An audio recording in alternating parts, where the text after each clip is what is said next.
Hello and welcome to Nerdarchyy. For nerds, by nerds, I'm Nerdarchist Dave. Tonight I'm hanging out with this. Nerdarchist Ted, how you doing this fine and lovely evening, sir? We decided to play something a little bit different in the last game of D&D. We've been playing. We've been playing for like 2 years now, right? I mean, it's a monthly game, so it takes a while to get through. But for the past couple of years, we've been playing in a campaign setting called Under the Dome, and I had some ideas, and it all just basically centered around the fact that let's have you guys be D&D characters, but you're also a motorcycle gang. And I gotta say, you're looking at the descent into Avernus, you see these really cool vehicles. And how often do you get to do vehicle stuff in a game like D&D? Like the closest it's like, oh, I've got, a mount, or, I've got a covered wagon, or like, oh, well, maybe you've got, a sailing ship. But usually it's not, I'm driving a motorcycle or a tank. Yeah. So, and also for my brain, for this to make sense, just said it had to be like Mad Max and be post-apocalyptic. Yep. And like, those were like the core elements that I laid down. But then we did our session 0 and the players gave all this feedback and came up with like kind of what they wanted to do in the game and what the focus of the game was. Initially my thoughts were like, you had this world overrun by, chaos magic, right? Think nuclear fallout, but with magic essentially. And, the city is powered by the same thing that's kind of destroying the world. And it's the thing that's also keeping the city alive and on life support.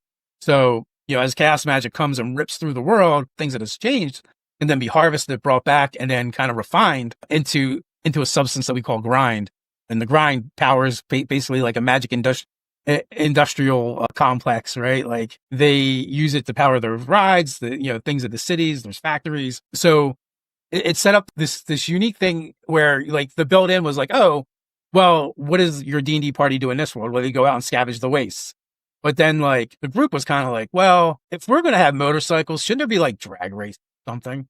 And I'm like, oh, there is now. And, and then several of them were like, well, I want to belong to a gladiator school. And so, so things that I didn't necessarily plan or intend started kind of getting inserted into the game, and we began building it out together. So much so that, like, in the 2 years that we've been playing this game, we have played all kinds of different games, from tech crawls, dungeon delves, political intrigue, gladiatorial combat, mysteries. I feel like there's more than that. Like, you guys have done so much. There definitely has been, random things that have shown up. We basically had to fight a titan. We uncovered like a beyond powerful artifact that my character is still kind of twitching over and wants to find a way to, keep it, to retain it. And the campaign has been a lot of fun, and Dave, every time he looks at his notes, he's like, all right, what haven't I done yet? What else can I add into this world? And then he dropped a bomb on us, not too long ago, like, yeah, I'm going to take this game to 30th level. We were 14th level. And he's like, we're going to play, and I'm going to run, you're going to gain a level every session for the most part, and we'll play till we hit 30th level. I'm going to make, ongoing spell charts, and we'll do all kinds of fun stuff. Yeah. But I mean, so not only is this a campaign setting that we're playing in, but it's also one we want to bring to life and start sharing with folks here on the YouTubes, on the websites. Maybe down the road, we'll even do a campaign setting for it, because we're having so much fun with it. And we figure other people will. And also, I just feel like so many generic fantasy campaigns for D&D get put out there that, let's do something different. Matter of fact, even when I pitch my players like a game to play, very rarely are they generic like fantasy nest style games anymore. I've been playing this game for like 30 years. So I'm just like, switch it up a little bit, need to change it up. You're closing in on 40, man. Well, let's say such things.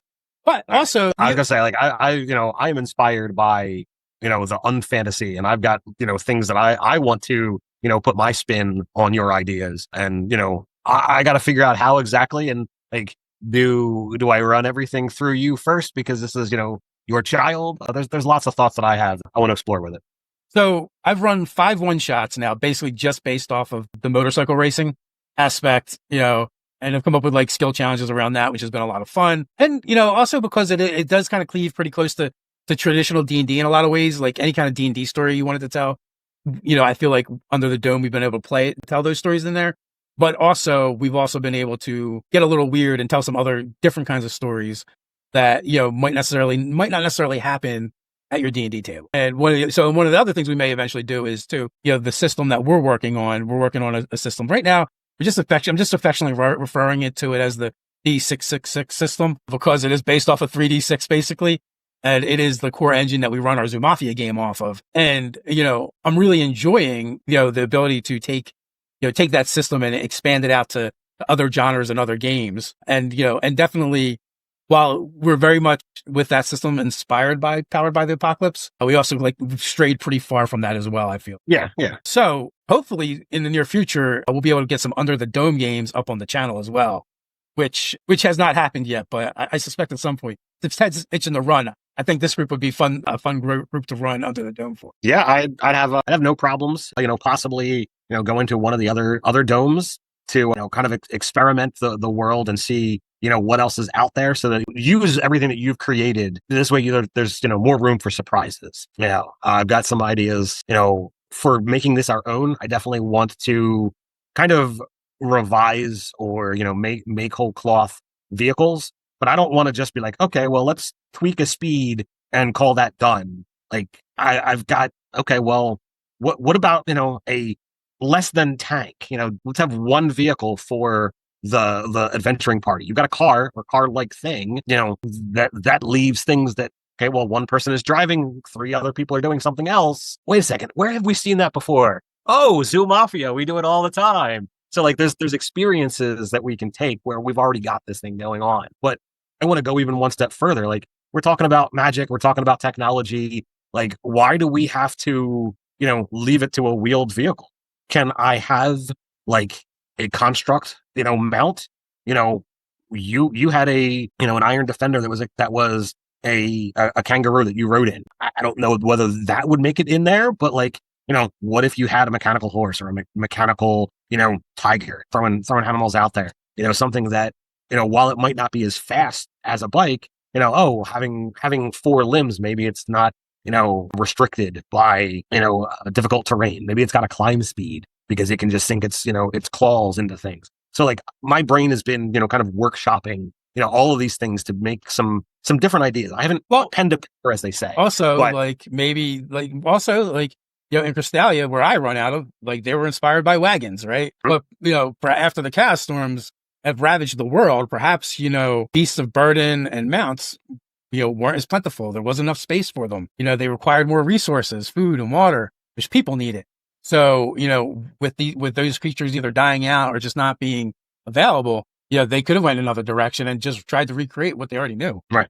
So, like I said, I've got, the wheels turning, ironically, of different things that I would like to do, and right now I'm running Zoo Mafia on the channel. Dave's talking about wanting to run, the next game. I would have no problems, once his game is done, if I take the mantle front of the dome and take the next leg. Love to explore that and see, where the twists and turns of that might take us. Yeah, I'm all for it. Maybe you do something with the Vargarians in our world, or a monster species, race, whatever you want to call them, that are basically, I just like to refer to them basically as Arcana Borg. Sure. They're inspired by the Borg from Star Trek, mechanical constructy kind of, I absorb you and take you in, and they're a rich part of our past. I know I've used them a little bit in my one game that I'm running with kids, and I went crazy and said, oh, well, they found a larger power core, something that shouldn't be powering a medium size, that should be, something bigger.